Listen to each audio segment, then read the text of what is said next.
Ada apa aja sosoknya? Jadi di pohon mangga ini, dia itu istilahnya yang megang rumah saya.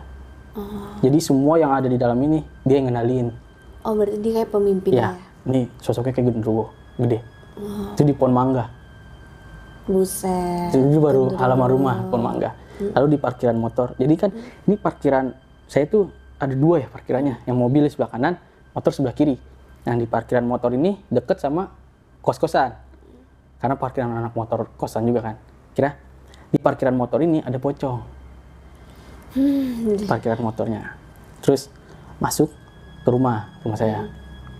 Di rumah saya ini di ruang makan anak kecil. Yang temennya adik Adik saya itu dulu.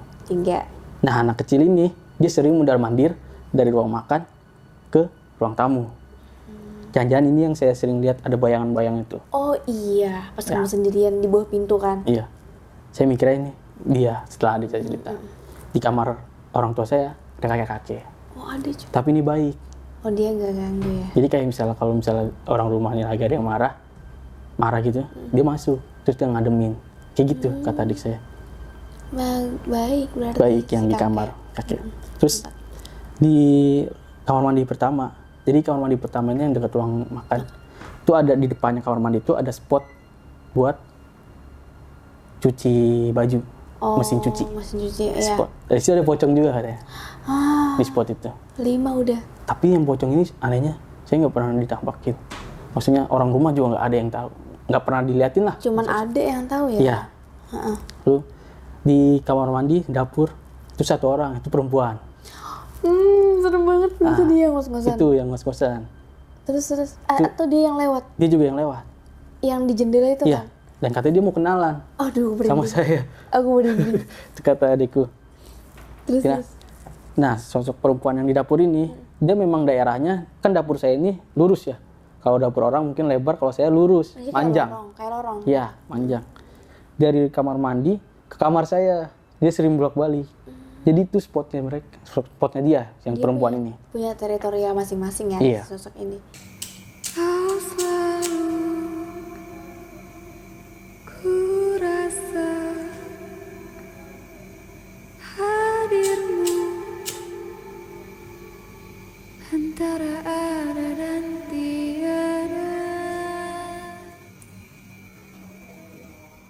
Halo masyarakat adat, gimana nih kabar kamu? Semoga dalam keadaan sehat, baik, dan berbahagia ya. Nah, kali ini kamu sedang nontonin Adat Antara Ada dan Tiada. Yang mana aku nggak sendirian, ngajak narasumber buat bercerita langsung pengalaman horor nyata mereka. Nah, kali ini kita kedatangan seseorang yang punya cerita. Ternyata rumahnya itu, bekas rumah tepatnya, pernah dihantui. Sampai yang ngalamin itu nggak cuma dia, tapi juga orang-orang yang ada di rumah itu. Langsung aja, halo Kak Alif. Halo Kak. Gimana kabarnya Kak? Alhamdulillah baik. Alhamdulillah baik. Kak Alif kemarin ada yang ngirim cerita ke aku, dan setelah aku baca, seru banget sih. Iya.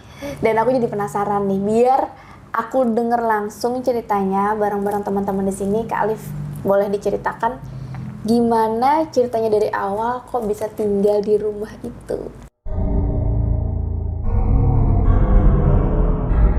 Pertama, kepindahan saya ini berawal dari saudara saya. Saudara saya pindah ke salah satu komplek ya di Jakarta. Lalu setelah saudara saya pindah ini, saya dikabari, orang tua saya tepatnya dikabari bahwa ada rumah yang dijual dengan harga murah, tapi bagus, besar, lahannya juga luas. Itu tahun berapa tuh?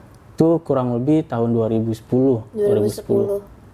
Okay. Itu ketika saya lulus SD. Awalnya kamu tinggal di daerah mana? Awalnya saya tinggal di Bekasi. Oke. Ya. Dari Bekasi ditawarin ada rumah nih di Jakarta gitu ya? Akhirnya dibeli rumah di Jakarta ini.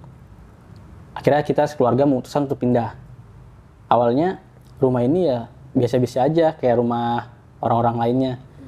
Setelah 3-4 tahun saya tinggal, mulai ada tuh gangguan-gangguan dari makhluk halus ini.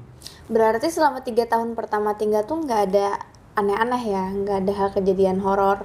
Nggak ada. Jadi, Kalau dari rumahnya sendiri Dari tampilan apakah menyeramkan atau enggak? Coba diceritakan. Untuk tampilannya ya rumah pada umumnya ya bagus. Mungkin saya ceritakan lebih detail rumahnya. Di rumahnya itu memiliki halaman yang cukup luas, dan di halamannya ini ada satu pohon mangga besar.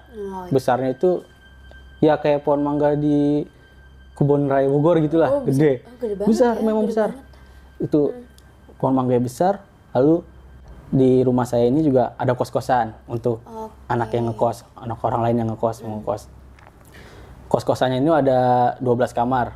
Di bawah ada 6, di atas ada 6. Dan bentuknya itu letter L. Berarti ini rumah kamu, ini letter L kosan gitu Ya, ya? ini rumah. Terus sebelahnya ini ada lorong nih. Lorong itu buat masuk anak kos. Nah, sini kosannya. Si pohon mangga di mana? Depan rumah? Depan rumah. Depan rumah ya, Pas bukan depan kosan. rumah. Depan Bukan. rumah sini ya? Depan rumah. Oke. Terus di rumah saya juga ada 2 kamar. Kamar orang tua saya sama kamar saya. Kamar mandi juga ada 2. Yang satu di dekat tempat makan, ruang makan. Yang satu lagi di dapur. Nah, kamar mandi yang di dapur ini jarang banget dipakai sama keluarga saya. Termasuk saya sendiri. Saya juga jarang banget di kamar mandi sana. Berarti biasanya pakai kamar mandi yang dekat ruang makan? Iya, yang di ruang makan. Walaupun lagi ada orang, misalnya keluarga saya lagi pakai kamar mandinya, saya tetap nungguin, maunya di situ, nggak mau di belakang. Kenapa tuh? Karena hawanya beda banget. Oh, Jadi pernah coba mandi di sana, tuh ngap. Harusnya kamar mandi kan adem, iya. tapi ini ngap, kayak banyak orang. Perasaan Perasaan kayak itu gitu ya? kayak kok ngap banget, gerah. Kamar mandi kok gerah gitu.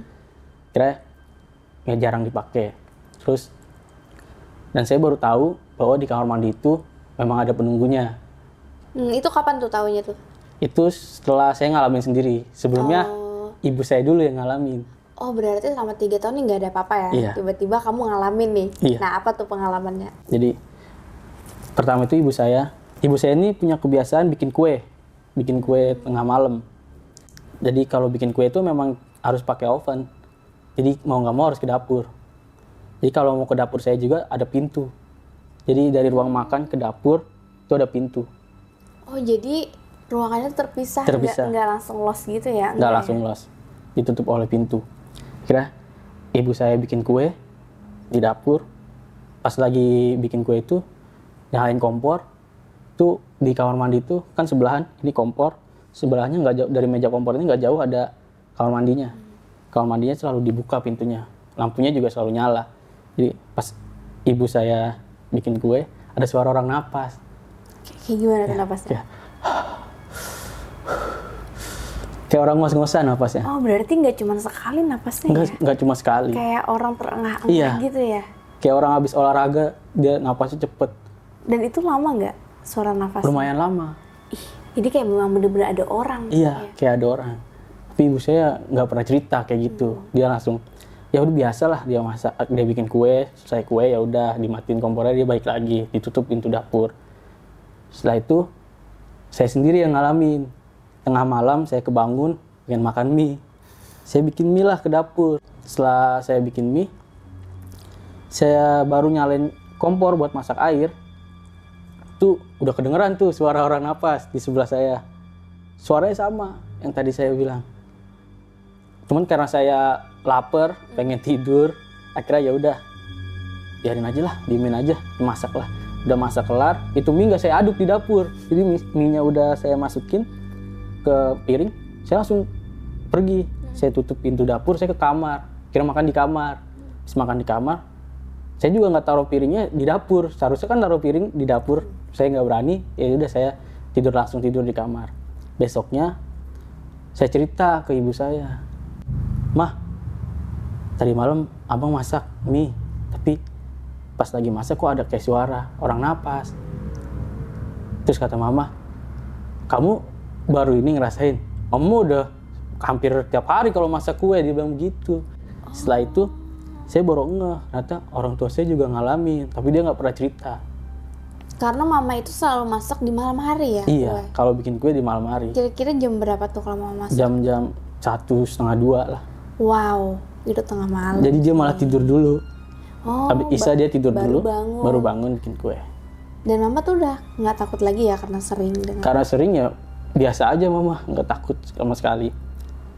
Dan saya juga punya adik saya juga rada sensitif. Jadi dia rada sensitif. Adiknya cowok apa cewek? Adik saya cewek. Cewek usia berapa? Waktu itu kelas 5 SD. SD Masih kecil ya, kecil. kecil. Terus Adik saya ini rada sensitif orangnya. Jadi dan dia juga sering sendiri di rumah. Orang tua saya ini kerja dua-duanya. Ibu saya kebetulan waktu itu masih kerja. Jadi setiap siang itu rumah pasti kosong. Hanya ada adik saya atau saya. Dengan saya juga kan sekolah. Sekolah saya itu berangkat pagi, pulang sore jam 3. Tapi ya namanya masih remaja. Setiap pulang itu saya nggak langsung pulang. Saya main dulu. Pulang-pulang tuh habis maghrib saya pulang. Tapi adik saya ini mungkin merasa kesepian karena dia nggak ada teman ngobrol, paling dia hanya nonton TV aja.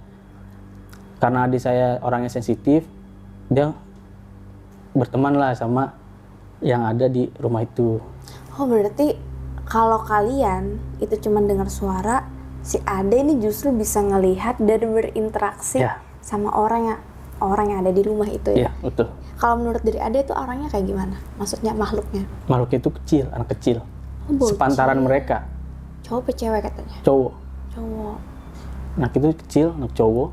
Dan awalnya ini dia kayak ke adik saya itu menggambarkan kalau dia ini teman. Jadi dia baik-baikin adik saya. Sampai akhirnya mereka berteman. Gak lama dari itu, adik saya ini sering sakit-sakitan. Itu rentang waktu dari adik pertama kali melihat si hantu anak kecil ini sampai dia sakit-sakitan tuh lama nggak? Itu ada berapa bulan? 1-2 bulan lah. Oh berarti nggak langsung sakit Nggak ya? langsung sakit. Pelan-pelan gitu? Pelan-pelan. Oke. Kira adik saya sering sakit perutnya, di bagian perut sering sakit. Akhirnya mau nggak mau, orang tua saya bawa adik saya berobat. Sering berobat lah. Ke rumah sakit? Iya. Selama adik saya di rumah sakit, saya sendiri dong di rumah. Saya sendiri di rumah, akhirnya saya punya kebiasaan kalau di rumah ini nggak pernah buka pintu.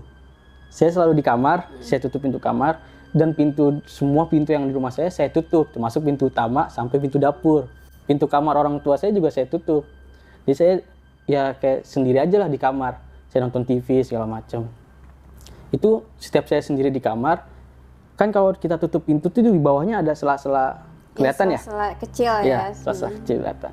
Itu emang sering banget ada bayangan bolak-balik lewat, kayak orang rame lagi jalan, sibuk ke dapur, ke ruang tamu, kayak gitu. Terus saya udah sering ngeliat kayak gitu, biarin aja lah. Toh dia nggak ganggu, saya bilang gitu kan. Cuman saya ngeliat bayangannya, ya udah, biarin aja. Tapi takut nggak? Sebenarnya takut. Tapi ya, itulah rumah sendiri masih takut, bilang kayak gitu. Akhirnya nggak lama dari itu, menjelang mau maghrib, jadi orang tua saya kan nemenin adik saya di rumah sakit. Orang tua saya tuh bakal jemput saya buat ke rumah sakit setelah habis maghrib untuk tidur di sana, nemenin adik saya semua sekeluarga. Sebelum menjelang maghrib, itu tepatnya kalau nggak salah jam 5:30 ya, 5:30, saya lagi main gitar di kamar. Di kamar saya itu ada TV. TV-nya kebetulan saya matiin. Kan kalau kita ngeliat TV, kayak ngeliat cermin ya, mantul ke belakang. Iya. Di kamar saya itu ada satu jendela. Dan anehnya, jendela saya ini bukan ke luar, tapi ke arah dapur. Terus saya juga nggak ngerti itu yang bangun rumahnya gimana. Justru di dapur itu yang seremnya kan? Justru yang seremnya di dapur. Dan mengarah ke sana. Terus apa yang Kira terjadi? pas saya main gitar, saya biasa main gitar, saya sambil lihat ke TV, itu ada cewek lewat, tapi jalannya pelan-pelan. Dia jalan tegak gini, jalannya pelan. Dia berhenti pas di jendela. Jadi kayak di tengah-tengah jendela kamu ngeliat dia Iya. berhenti. Tapi saya ngeliatnya nggak langsung ke dia, tapi lewat TV itu. Karena kan mantul, Oh, TV-nya iya. mati. Kalau dari pantulan TV itu kayak gimana Iya. wujudnya? Itu saya inget banget, perempuan, jalannya tegap gitu. Dia masih nyamping di jendela, rambutnya panjang. Nggak lama dari itu, saya ngeliatin tuh di TV. Saya nggak berani nengok tuh, cuma masih ngeliatin yang di TV. Ini bener nggak sih? Pas saya liatin, dia nengok. Oh jadi awalnya itu kayak gini, Iya. Jadi kayak gini ya? Terus Iya. ingat Iya. kamu kayak gitu? Dia nengok begitu. Terus saya liatin langsung, ini apaan nih? Saya bilang gitu. Akhirnya, nggak lama dari itu, saya nengok. Dia langsung cepet banget perginya. Oh jadi dia sadar kamu lihat Iya. ya? Terus pergi kayak gitu? Jadi pas saya nengok dari selesai saya lihat yang di TV itu, saya nengok, dia langsung cepet. Itu saya kalau cerita ini emang merinding banget. Terus abis itu saya buka pintu kamar, saya langsung lari ke dapur. Saya waktu itu nggak takut nggak apa, saya langsung lari ke dapur. Iya, kok ke dapur larinya? Iya, saya ngejar orang itu. Itu siapa? Saya buka pintu dapur, lihat kanan kiri nggak ada. Terus saya bilang, ini siapa? Woi, jangan ganggu, ini rumah gua, gitu. Terus pas saya di situ, saya tutup pintunya. Pas baru saya tutup, tuh, langsung merinding semua. Wah, saya langsung lari keluar rumah. Di situ baru saya takut. Pas sudah buka pintu kamar, pintu dapur yang nggak ada orang, saya baru takut itu. Saya tutup, saya langsung lari ke depan. Di situ saya nungguin anak kos kan, karena saya takut buat masuk lagi. Kebetulan juga hari udah gelap, mau mulai gelap karena udah mau azan maghrib kan. Saya telepon aja orang tua saya karena saya ingat anak kos kok nggak ada yang lewat. Tadinya saya minta temenin kan buat masuk lagi, tapi nggak ada. Saya telepon ayah saya yang di rumah sakit. Saya bilang, ya, abang lihat ini dari jendela, gini-gini. So, ayah bilang, kamu mah bohong kali itu, halu doang. Kata dia begitu. Kira saya jelasin gini-gini. Ya udah, ntar ayah pulang bentar lagi. Kamu tungguin aja. Ntar ayah jemput, yang gitu. Terus setelah selesai nelpon, saya nggak berani masuk. Saya masuk tuh cuma ngambil sarung sama sejadah. Terus saya langsung lari ke masjid. Betul, rumah saya deket masjid. Saya ke masjid. Saya nunggu orang tua saya itu di masjid dari maghrib sampai isya. Saya di masjid, nggak berani pulang. Sampai akhirnya ayah saya sampai rumah, dia nelpon, "Kak, kamu di mana?" Terus, "Ini abang di masjid." "Yaudah, ya udah di rumah." Saya pulang ke rumah. Terus, "Kamu ngapain sampai isya di masjid?" "Bang takut ya, tadi abang ngeliat itu." Ya udah, langsung ayah saya ngambil hordeng, itu jendela dihordengin. Nah, mulai dari hari itu jendela itu udah dihordengin. Dan nggak pernah dibuka lagi? Saya juga nggak berani bukanya, jadi biarin aja. Berarti sebelum itu emang nggak dihordengin ya? Nggak pernah dihordeng. Jadi saya tidur ya kalau madep ke jendela, ngeliatnya dapur. Akhirnya setelah itu saya ikut ke rumah sakit, tidur di sana. Dan setelah itu ibu saya yang mulai diganggu. Jadi ibu saya ini dia sering belanja ke pasar kalau pagi, terus kalau pulang tuh ya sekitar jam 9. Dan saya sendiri punya kebiasaan kalau habis sholat, saya nggak pernah sejadah itu dilipet. Saya selalu ya biarin aja lah sejadahnya kayak gitu, digelar. Aja.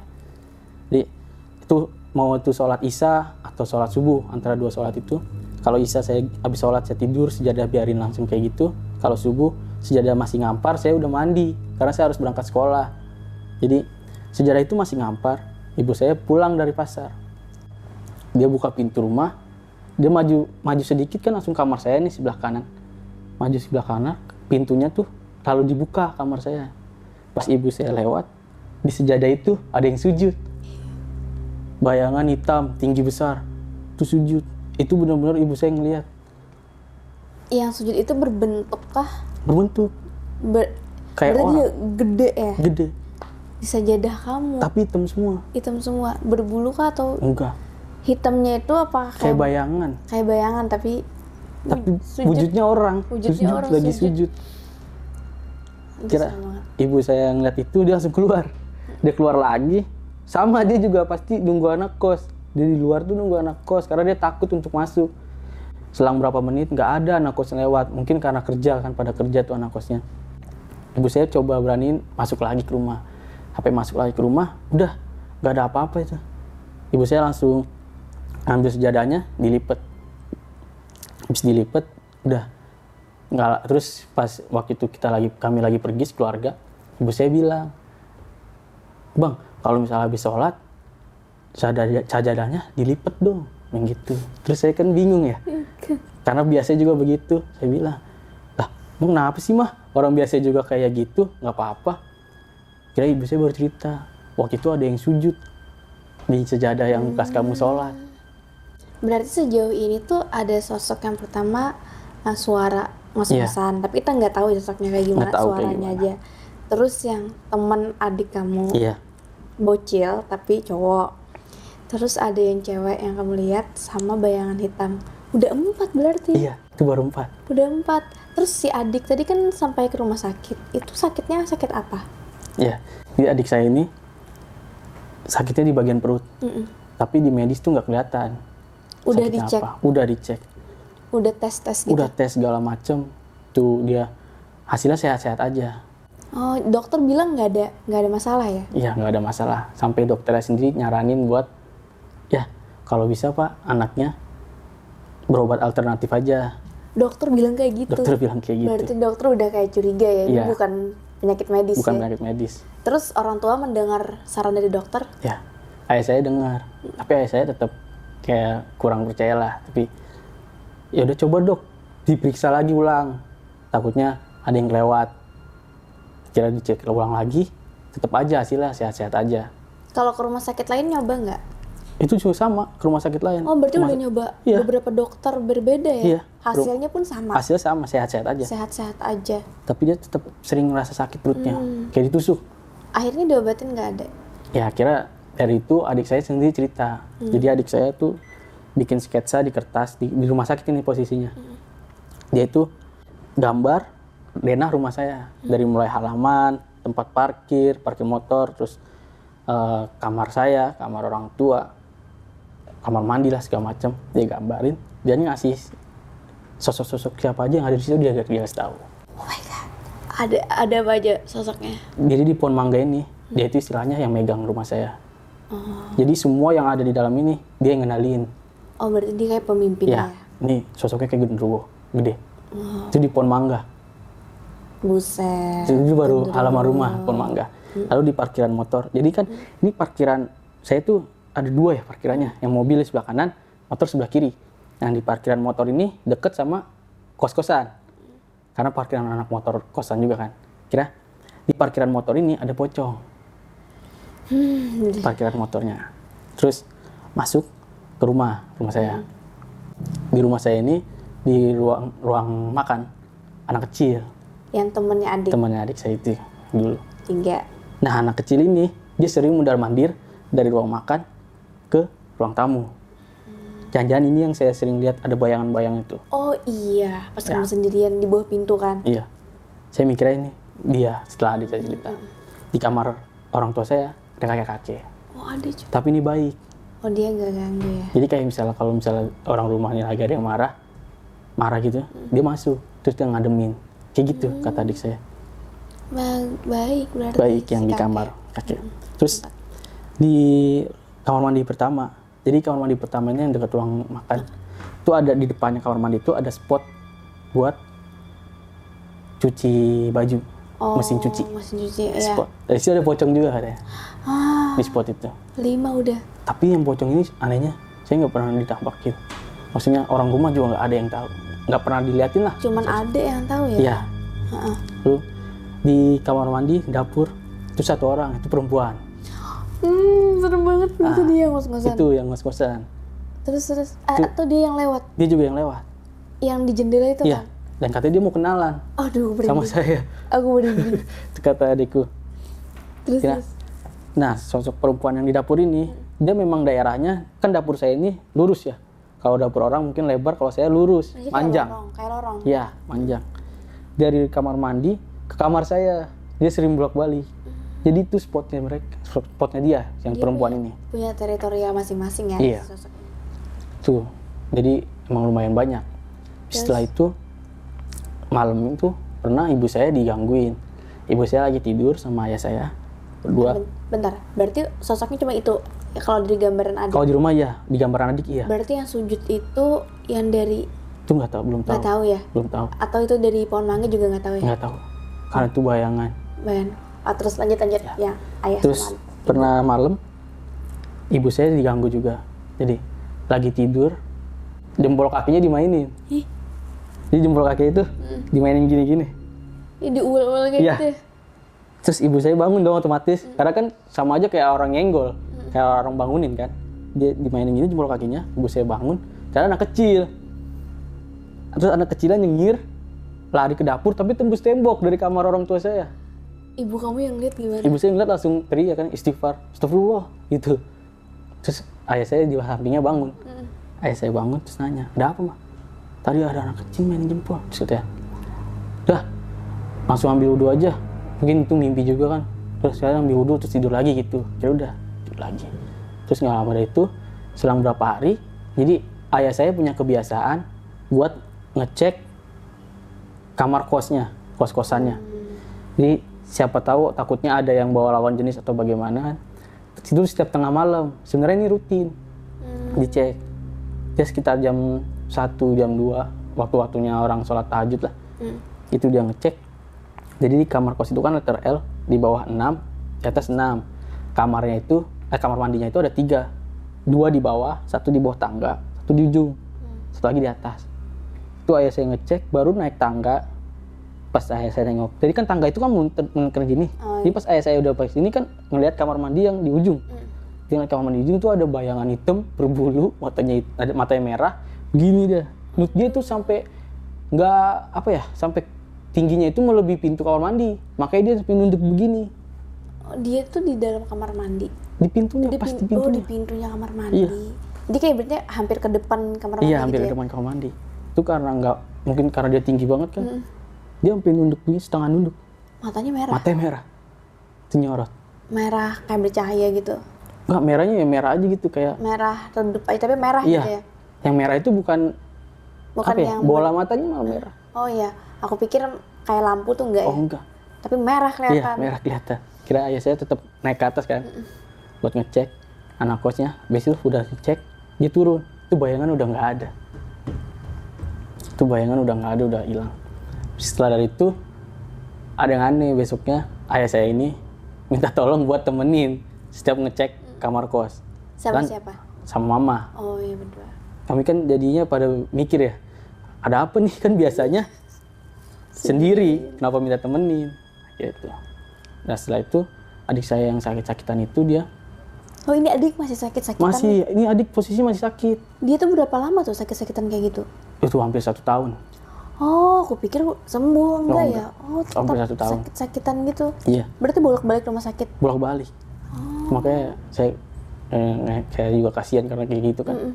Kira terus setelah adik saya cerita tadi tuh yang gambar Dena, orang tua saya mulai percaya. Akhirnya ayah saya coba buat bawa ke ustadz lah, atau orang yang bisa lah, seperti itu, alternatif. Akhirnya kita nemu salah satu ustadz, kita bawa adik saya ke sana. Itu baru di perjalanan, ya ini rumahnya, tapi saya masih di ujung gangnya. Itu adik saya udah teriak-teriak. Oh, dia teriak-teriak kenapa? Dia bilang takut. Oh, dia nggak mau. Dia bilang nggak mau ke sana, takut. Dia bilang kayak gitu. Dan saya yakin itu bukan adik saya. Oh, dia kayak tapi kesurupan gitu. Yang nempel itu, yang temannya itu mungkin. Oh, yang anak kecil cowok. Kira udah, tuh kami mau nggak mau harus bawa dong. Tetap karena kan udah jauh-jauh masa yang nggak jadi. Jadi dibawa adik saya ke dalam itu baru kami masuk rumahnya, ustadznya itu udah tahu. Wah ini mah rumah, dia bilang kayak gitu. Ini rumahnya, ustadznya bilang kayak gitu. Oh ustadznya udah tahu ya. Udah gitu, abis dia ngomong gitu, ustadznya ngegambarin. Rumahnya kayak gini kan, ada pohon mangganya, bener. Ada kosannya. Wow. Itu benar. Kami belum cerita sekeluarga, baru masuk. Terus. Karena ngeliat mereka udah tahu gitu kan, ustadznya udah tahu, kayaknya wah cocok nih, karena belum cerita dia udah tahu, kira memang bisa. Kira kita lanjutin. Lama dari itu adik saya nangis juga tuh pas didoain kan, nangis macam. Nah selesai didoain itu dia bikin air, ustadznya itu kayak bikin air kan, udah didoain lah, terus kita disuruh siram di halaman rumah jam 2 malam.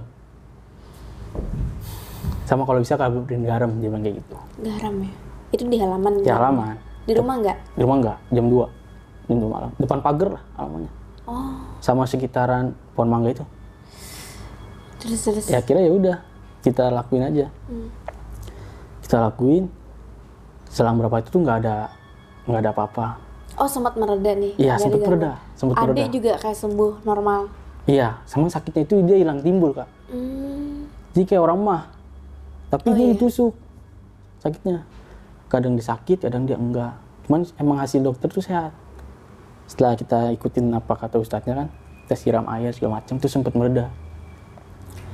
Sampai puncaknya itu adik saya masih sakit tuh perutnya, bingung. Balik lagi. Balik lagi ke ustadznya nih. Oke. Ustadz yang tadi. Ustadz yang tadi bilang, Pak kalau bisa pindah rumah. Itu satu ustadz, dia bilang kayak gitu. Terusnya setelah itu beberapa hari kemudian kita coba ke ustadz lain. Karena dulu, tapi saya nggak tahu sih saya nyebutnya ustadz atau apa nggak kalau yang ini ya. Tapi dia Islam, cuman dia bisa lah ngobatin. Karena dulu ibu saya pernah waktu di rumah saya yang di Bekasi nyiram air panas, buang air panas, tuh sembarangan gitulah, nggak sengaja kena anak jin. Ya anak jinnya ini kayak marah, bapak jinnya itu marah kan, anaknya kena air panas, ibu saya dibuat nggak bisa jalan. Oh, dulu itu berobatnya sama yang nomor 2 ini. Nah iya, dulu berobatnya sama yang nomor 2 ini. Dan berhasil Yang sembuh. berhasil sembuh, bisa jalan lagi normal. Makanya kesana lagi nih. Makanya mikir ini orang ini juga bisa kali. Kita cari dia. Kita cari dia, akhirnya ketemu. Kita undang ke rumah. Panggil, terus kita buat ngobatin segala macem kan. Nah, setelah dari itu dia mau bersihin rumah lah. Tapi dengan syarat orang-orang yang di rumah ini harus diungsiin. Ngungsi. Termasuk anak kosan. Anak kosan iya, tapi ada sebagian yang nggak ngungsi karena dia nggak tahu harus kemana kan. Oh iya. Ya. Tapi nggak apa-apa kan? Nggak apa-apa. Yang penting kalian sekeluarga. Penting keluarga. Intinya yang penting keluarga. Kalau anak kosan kan diungsiin tuh biar nggak tahu lah kalau ini ada hal-hal kayak gini. Karena kita kan juga ngumpet-ngumpetin kan. Iya. Kira setelah itu kami keluarga ini diungsiin ke rumah saudara saya. Karena kebetulan saudara saya juga satu kompleks sama saya. Kira semua diungsiin ke sana kecuali ayah saya. Karena ayah saya nemenin yang ini orang ini buat bersihin rumah kan. Itu dia baru dibersihin ini rumah. Jadi pertama itu di pohon mangganya. Oh, berarti emang pohon mangga yang ini banget ya. Jadi kalau kita ngeliat pohon mangganya Kak, nih saya ngeliatin pohon mangganya itu banyak buat paku Di batang pohon. di batang pohonnya. Kan mitos-mitosnya kalau banyak paku berarti ada penunggunya kan. Iya. Ya. Itu siapa yang makuin? Itu kita nggak tahu. Sejak kalian baru pindah juga udah ada pakunya. Udah ada. Dan itu saya baru ngeh pas udah kejadian kayak gini kan. Saya coba iseng ngeliatin pohon mangga. Di batangnya itu kan batangnya gede ya segini lah. Masih bisa pelukanya nggak nyampe. Gede banget Iya. emang pohon mangganya. Tuh banyak banget paku. Nggak cuma 1-2 biji. Udah kali 5-6 tuh Kayaknya paku. pohon mangganya udah tua ya. Iya. Itu makanya dari situ baru kayak ngeh, wah bener, jangan-jangan bener nih emang ada penunggunya. Karena mitosnya kan kalau misalnya pohon dipakuin berarti ada yang menunggunya kan. Gitu. Kira ada ritual lah itu dia. Ada ayah saya juga nyaksin. Jadi dia baca-baca apa gitu. Terus itu yang di pohon mangga ini keluar penunggunya. Itu malam-malam. Itu posisinya ayah kamu Ada. sama si paranormal itu berdua. Iya. Berdua doang, nggak ada yang lain. Ada anaknya entah anaknya atau temennya paranormal Atau itu terserah. asistennya, nggak tahu ya. Iya, pokoknya dia bantuin juga. Bertiga jadinya. Bertiga. Ngeliat. Itu kita diliatin semua. Jadi pas baru itu ayah baru kayak apa dibacain apa gitu ya. Kalau nggak kuat bilang katanya gitu. Pak kalau nggak kuat bilang ya gitu. Kira itu muncul tuh kayak genderuwo gitu di pohon mangga itu. Ayah saya nggak kuat dong. Ayah saya udah bacaan semacam kayak nggak kuat kan akhirnya. Yaudah kalau nggak kuat kita udahin dulu aja, udah selesai. Berarti ayah ngelihat. Ayah ngeliat itu. Sama nggak sosoknya sama yang di depan toilet? Hampir mirip. Hampir mirip. Cuman kan karena yang di toilet itu sekilas doang ya. Dan dia itu kayaknya mirip. Oh. Dan mungkin bisa jadi itu dia yang punya itu genderuwo. Dan ayah kayak nggak sanggup ya saat Iya. itu. Dan katanya itu dia ngaku dia tuh rajanya yang megang rumah ini. Wow. Dia megang rajanya yang megang rumah ini. Akhirnya udah. Setelah itu selang berapa menit kita bersihin kamar kosan. Semua kamar dibersihin kan. Itu ada di satu kamar itu yang dulunya katanya ada yang meninggal di situlah. Sebelum saya tinggal. Oh, jadi di rumah itu ada yang pernah meninggal di kosan. Di kosannya. Katanya seperti itu. Itu meninggalnya kenapa, ada cerita Itu nggak? nggak tahu. Karena sakit kah? Bukan Nggak tragedi? tahu. Nggak tahu. Aku nggak tahu. Itu kamar yang mana? Kamar pertama malah. Pertama anak kosan. Jadi ujung buat baru masuk kosan itu kamarnya. Tapi ya ditempatin. Tapi dari anak kosan nggak ada keluhannya? Kalau dari anak kosan sebenarnya pernah yang di dekat kamar mandi itu yang belakang. Jadi dia pulang kerja. Ini perempuan anak kosannya. Dia buka pintu. Terus baru dia buka tuh di pojok udah ada bayangan hitam itu yang berbulu hitam gede. Oh, berarti si rajanya tadi yang pohon mangga Iya. itu ya? Akhirnya dia ngeliat itu kan dia teriak. Dia keluar lagi. Sampai anak kos lain juga dengar. Terus tanyain, ada apa mbak? Nggak ada apa-apa. Dia masih lama tuh di luar. Nggak lama dia berani masuk lagi, udah nggak ada itu sosoknya. Tapi nggak lama dari itu dia pindah. Nggak tahan dia ya? Ya mungkin. Terus yang proses pengusiran tadi sama si dukun? Akhirnya udah proses pengusiran gitu kan, udah lanjut besok harinya. Karena malam itu udah kelar. Besok harinya itu sore lah, sekitar jam berapa. Dia lagi lanjutin bersihin rumah. Adik saya kan sama ibu saya tuh di rumah saudara kan. Itu tuh yang penunggu di rumah saya itu, dia nyamperin adik saya. Si bocil? Semuanya ngikut? Iya. Oh. Kecuali yang di pohon mangga ya. Oh iya benar. Semuanya tuh nyamperin adik saya. Kayak gak terima lah rumah tempatnya dibersihin gitu. Dia terima adik saya. Tuh adik saya itu nangisnya. Wah itu dari di rumah saudara saya ini, saya di ruang tamunya. Itu di pagar dia nunjuk-nunjuk. Tuh ada itu siluman ular. Ada rumah ular segala macam. Terus katanya itu ada yang di rumah tuh pak, yang perempuan kayak gitu. Itu siang apa malam? Menjelang maghrib. Sore. Oh, berarti ribut banget ya berarti. Oh, itu ribut banget sampai keluarga saya keluarga besar tahu semua tuh. Saudara saya juga tahu. Sampai akhirnya adik saya ini kesurupan. Udah mungkin kayak nggak kuat kan ya. Masukkan. Wah, dia nangis tapi suaranya cowok. Kamu dengernya sama suara cowok? Iya. Itu dia teriak, dia suara cowok.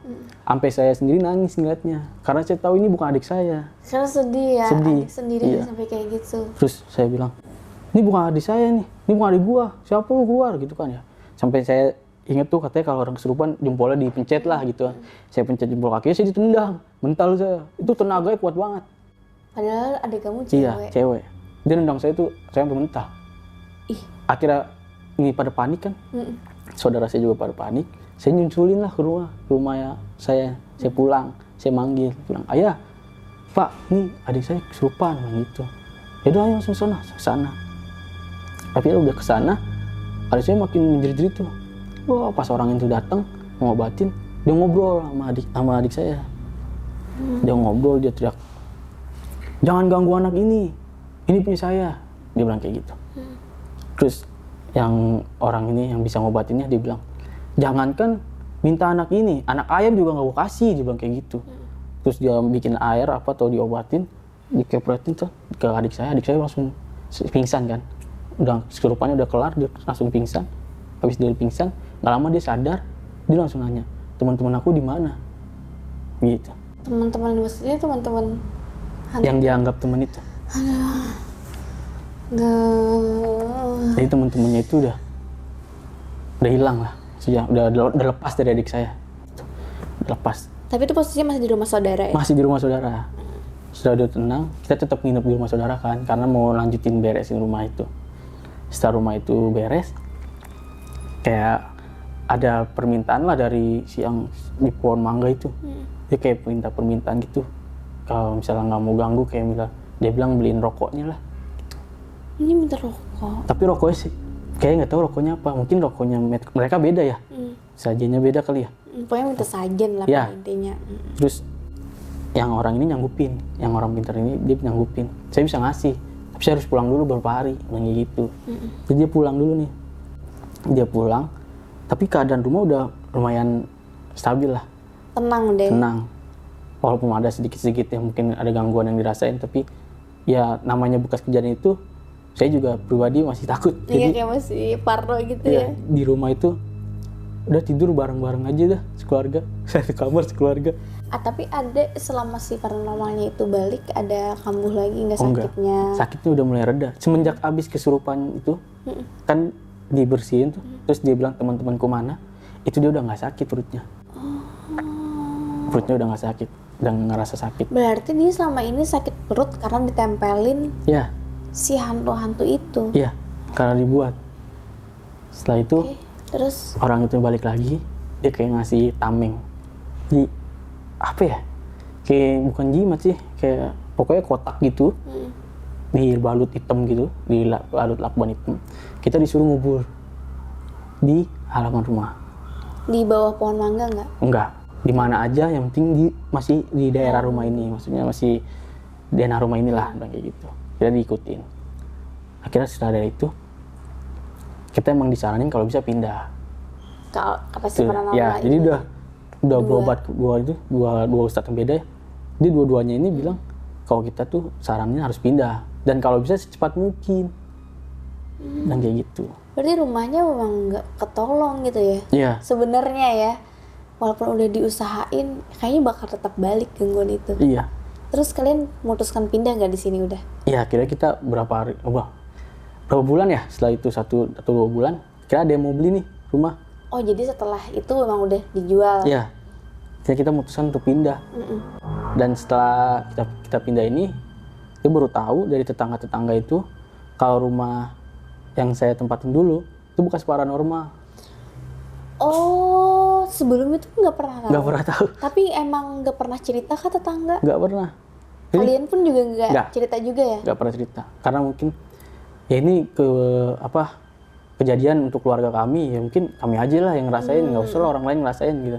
Apalagi tetangga, takutnya jadi bahan omongan kan begitu. Kira tetangga bilang kayak gitu, bekas paranormal. Nah paranormal ini udah pergi, peliharaannya itu ditinggalin. Oh, oke. Berarti saat kalian udah pindah, itu kosnya dijual juga? Iya, anak kosnya tapi pindah semua. Oh, berarti dijual rumah sama kos-kosannya? Iya. Terus kalian pindah, baru ngobrol sama tetangga nih? Iya, tetangga ada yang ngomong. Baru tetangga yang ngasih tahu bahwa dulunya rumahnya rumah bekas paranormal. Itu yang rumah paranormal sebelum kalian kah atau sebelum-sebelumnya? Mungkin sebelum-sebelumnya atau sebelumnya saya juga nggak tahu karena itu nggak jelas. Dia ngomongnya, cuma dia ngasih taunya ini rumah dulu bekas paranormal. Oke. Dulu ada yang buka praktek. Oh. Berarti kan paranormal. Iya benar. Dan itu berarti adalah peliharaan si paranormal yang ditinggalin. Iya, yang ditinggalin. Gitu. Makanya disuruh pindah. Iya. Karena si sosok-sosok itu ya emang di situ. Emang di situ tempat iya. tinggalnya. Kayaknya juga nggak bisa ditahan-tahan lagi gitu ya. Karena ke kesehatan adik ya. Iya. Karena kan yang penting kan adik saya sehat. Itu aja sih. Karena kan dia juga masih muda. Jadi kalau sakit-sakitan kasihan juga lah. Saya juga ngeliatnya juga gimana bolak-balik rumah sakit tapi sakitnya nggak ketahuan apa. Kira karena saran-saran dari yang orang-orang itu juga katanya suruh pindah, akhirnya kami memutuskan untuk pindah. Yeah. Nah sekarang aku mau ada beberapa pertanyaan terkait dengan cerita Alip. Yang pertama tadi kan kalian pindah ke sana dari Bekasi ke Jakarta. Dari awalnya ada kecurigaan nggak sih dengan rumah itu? Yeah. Mungkin apakah harganya gimana? Lebih murah kah atau standar aja dibanding di rumah yang lain? Yang sepengetahuan saya itu kita pindah ke sana itu nggak pernah ngerasa kalau rumah itu tuh ada penghuninya. Jadi kayak rumah normal-normal biasa aja. Tapi kalau dari segi harga dibanding sama harga pasarannya tuh sama luas bangunannya itu relatif lebih murah. Oh, jadi memang harganya lebih murah. Iya. Apa karena alasan itu juga kemarin ngambil? Bisa jadi. Mungkin karena alasan itu. Karena rumahnya gede ya, berarti ya ada rumah, ada kosan. Luas juga halamannya, terus harganya lebih murah dibanding harganya lebih murah. Tapi nggak ada curiga juga? Nggak ada curiga. Nggak ada curiga sama sekali? Nggak ada curiga. Terus itu kan rumahnya si tetangga pas kalian pindah bilang rumahnya bekas paranormal. Tetangga ada cerita nggak sih? Apakah tetangga di sana udah tahu rumahnya berhantu atau tetangga pernah ngelihat penampakan di rumah itu? Ada nggak cerita dari tetangga? Tetangga sih nggak pernah cerita ya, cerita itu. Saya juga baru tahu kalau itu bekas paranormal tuh yang pertama kan dari ustadz juga tuh. Terus dia juga dari tetangga pas kita udah pindah. Tapi kalau misalnya orang lewat kayak teman saya gitu, lewat rumah malam, lewat rumah saya tuh, dia kayak ngeliat, rumahnya serem banget sih. Kayak gitu. Di pohon mangga ya, lebih ke pohon mangga kan. Serem banget sih. Gelap gitu. Padahal itu terang. Padahal ada lampu dan terang ya halaman tuh. Iya. Cuman dia kayak gelap banget sih, serem gitu. Berarti kalau dari pihak orang luar ngelihatnya itu cuman kesana seram, tapi nggak ada cerita yang ngelihat penampakan, nggak ada ya. Tapi kita nggak tahu sih ya, karena tetangga juga nggak cerita. Karena dia nggak ya. cerita. Nggak cerita. Terus terkait rumah kamu itu kan sekaligus kos-kosan. Itu ada 12 kamar, biasanya penuh nggak kamarnya? Biasanya penuh. Nah kalau dari pihak anak-anak kosan ada juga nggak cerita selain yang ngelihat mbak-mbak tadi? Ya itu. Ada cerita nggak? Ceritanya tuh cuman kayak ada ditampakin, terus kayak dia ketakutan, terus dia tuh kayak gimana ya? Dia ke orang pintar juga lah, bilang kalau dia sering diganggu. Oh jadi ada salah satu penghuni yang diganggu, terus dia ke paranormal. Kayak gitu. Terus gimana tuh setelah dia datang dari paranormal? Terus dia disuruh kayak ritual gitu, kalau malam Jumat tuh mandi kembang. Si anak kosan mati kembang. Iya. Gimana jadi ketahuan kalau dia mandi kembang? Jadi ketahuannya itu saluran airnya itu macet. Saluran air anak kosannya macet. Otomatis kok anak kosan kan bilang dong laporan ke ayah saya. Bilang, "Pak, ini saluran airnya macet." Gitu. Kira ayah saya turun. Dibersihin lah selokannya. Pas lagi dibersihin, pas sudah lancar, kembang semua itu yang ngalir. Kembang 7 rupa gitu ya? Iya, kayak kembang-kembangan gitulah. Terus ayah kamu gimana? Ya akhirnya udah mikir, wah ini ada yang nggak beres gitu. Nggak lama ya udah kita bilang kalau ada yang rasa kayak gini, datang aja ke rumah daripada disamperin ntar dilatin anak kos lain kan. Nggak lama ya dia datang. Terus dia minta maaf, dia cerita kalau dia emang diganggu. Dia bilang diganggunya tuh kayak gimana? Dia bilang pokoknya kayak gede, tinggi gede gitu lah. Oh, dia diganggu sama sosok yang besar, Iya. tinggi. Mungkin itu yang di depan rumah ya? Bisa Kalau jadi. enggak. Karena kalau kita pikir-pikir tadi ayah kamu ngeliat di kosan yang Iya. genderuwo tadi. Iya. Si mbak-mbak itu juga Iya. genderuwo juga. Kayaknya dia nggak ganggunya si genderuwo tuh lebih ke kosan ya. Iya bisa. Kalau ke rumah kan beda lagi Beda kan? lagi kalau di rumah. Kan. Si genderuwo ini justru ke anak-anak kosan.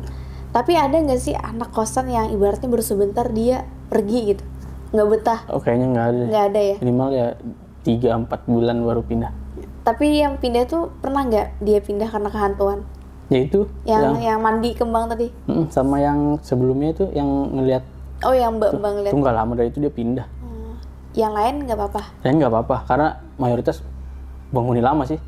Jadi kayak udah entah dia udah biasa dan dia juga ya nggak apa-apa, nggak masalah atau gimana, atau memang nyaman. Memang sebenarnya nyaman rumahnya. Oh, berarti mayoritas penghuni lama ini mereka emang ngekos di sana sama owner sebelumnya, Iya. sebelum pindah tangan ke kalian. Jadi mereka udah nggak masalah Udah ya. nggak masalah. Nah, ini kan rumahnya dijual nih. Itu orang beli sama kos-kosannya juga. Iya. Dan si penghuni lama tuh masih di sana juga. Enggak dong. Jadi Udah. pas kami pindah, yang beli rumah ini udah bilang nanti kos-kosan mau saya rombak, semuanya saya jadiin rumah. Oh, dia nggak Dijadiin satu. dia nggak mau bisnis Iya, kos-kosan, dia dia nggak mau. tetap di rumah aja. Iya, dia mau jadi rumah aja.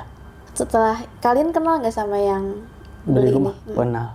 Ada cerita nggak? Enggak. Nggak ada dari dia tuh nggak ada cerita horor gitu ya? Jadi semenjak kita pindah itu kita udah nggak pernah, kita kenal sama yang beli, tapi kita nggak pernah balik lagi ke rumah itu. Lewat gangnya juga enggak. Iya sih, karena kan ke adek ya dampaknya. Oke. Kira ya terus tadi juga ada yang ketinggalan ya.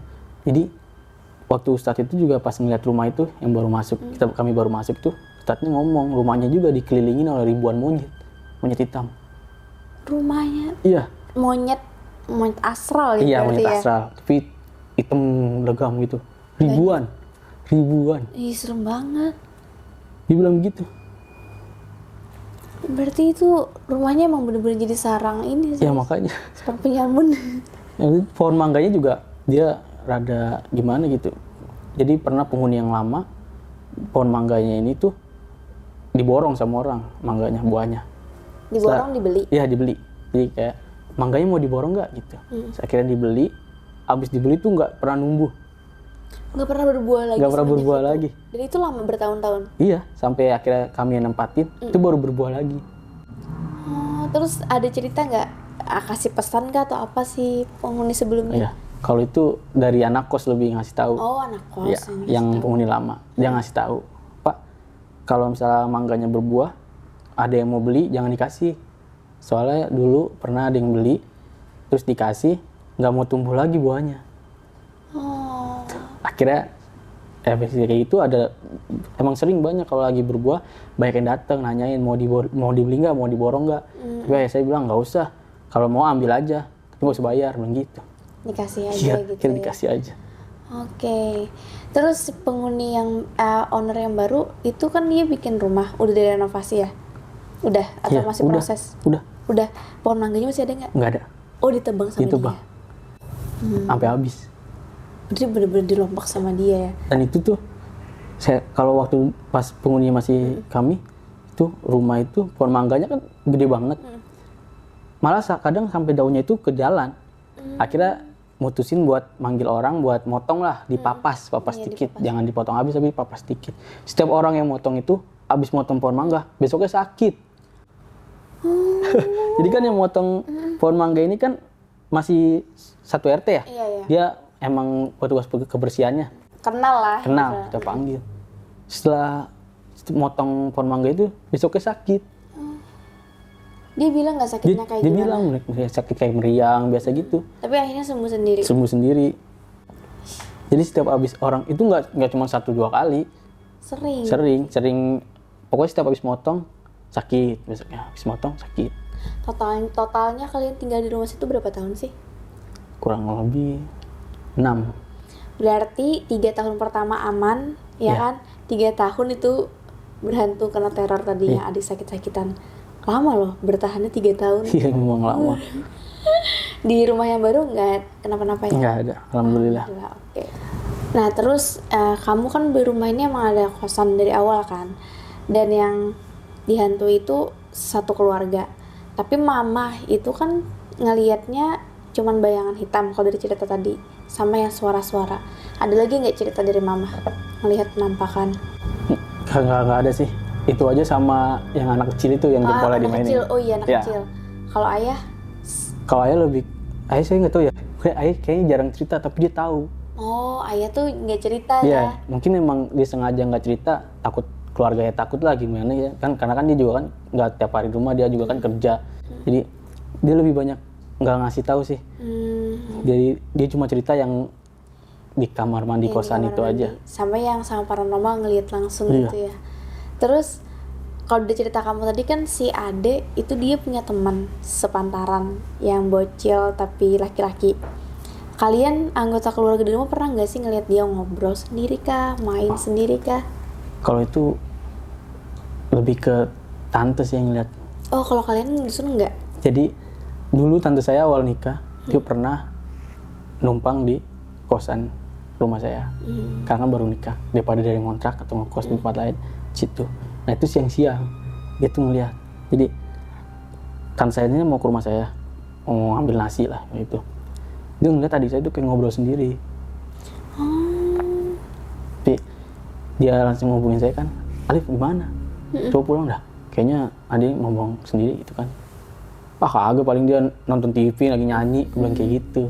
Ya udah, tapi dia cuma cerita itu. Dan tante saya juga pernah ditongolin sama yang bayangan hitam berbulu itu Oh di kamar kos. dia tante di kamar yang mana? Yang pertama. Oh berarti kamar yang orang Iya, meninggal itu yang kan? bekas itu. Lama nggak tante di sana? Enggak sih, kurang lebih berapa ya? Enggak nyampe 5-6 bulan. Habis itu dia ngontrak sendiri.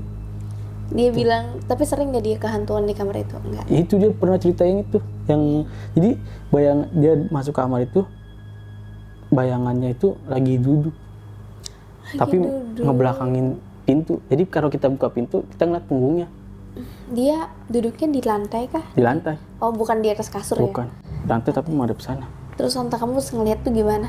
Teriak kah? Dia langsung tutup pintu lagi, dia langsung ke rumah, kan deket ke rumah, dia langsung ke rumah. Udah itu aja. Sekali itu aja ya? Sekali sih dengernya dari dia. Nggak pernah lagi? Nggak pernah. Pertanyaan terakhir, ini kan rumah sudah terjual dan yang dijual juga ke orang yang kalian kenal. Pernah nggak si calon penjual waktu itu nanya ini kenapa rumah ini dijual? Pernah. Itu pasti ditanya ya, namanya orang mau beli rumah, dia nanya. Tapi kami selalu jawab ya, memang mau pindah aja, rumahnya kebesaran. Sedangkan kami cuma berempat. Di rumahnya ini kebesaran. Mau nyari yang lebih kecil aja, bilang kayak gitu. Tapi nggak bilang Nggak pernah. Iya itu nanti ntar nggak jadi laku dong. Gak jadi laku kalau ngasih tahu ini ada penunggunya. Nggak apa-apa ya. Tapi sejauh ini kayaknya owner baru aman-aman aja. Aman-aman aja sih. Berarti udah dari tahun berapa tuh dijualnya kemarin? Saya kelas 3 SMA itu dijual. Udah lama berarti nggak ada lama. masalah ya Iya. sejauh ini. Tahun 2015, 2016 itu udah dijual. Udah lama banget sih. Kayaknya betah-betah aja penghuni yang baru. Mungkin Ya, juga kita nggak tahu juga. nggak tahu juga sih ya. Tapi kan yang namanya udah dirombak semuanya, terus pohon mangganya juga udah ditebang. Ya semoga lah nggak ada apa-apa Semoga lagi. juga nggak ada apa-apa sih. Semoga ada. Tapi seru banget sih cerita Alif hari ini. Ini rumah berhantu yang epic. Karena satu keluarga ngalamin, bahkan juga anak kos sampai adeknya pun menurut aku dampak besarnya tuh ke adek ya. Iya.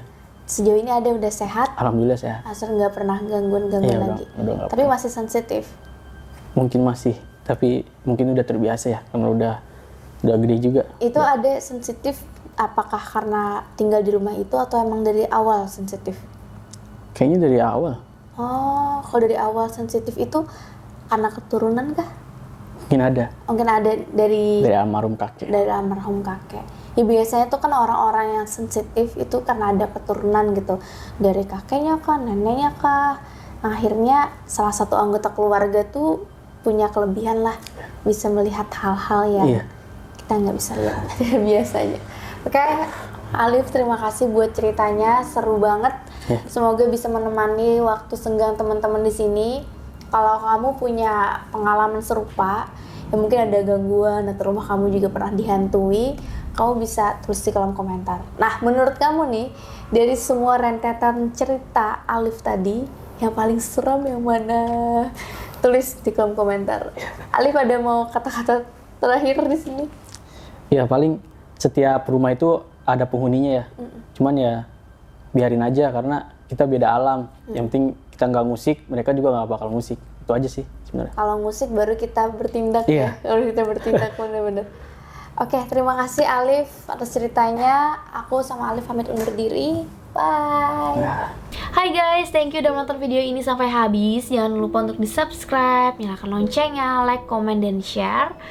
Bantu aku untuk membangun channel ini sebagai channel nomor 1 penjelasan mengenai mitologi, horor, dan misteri.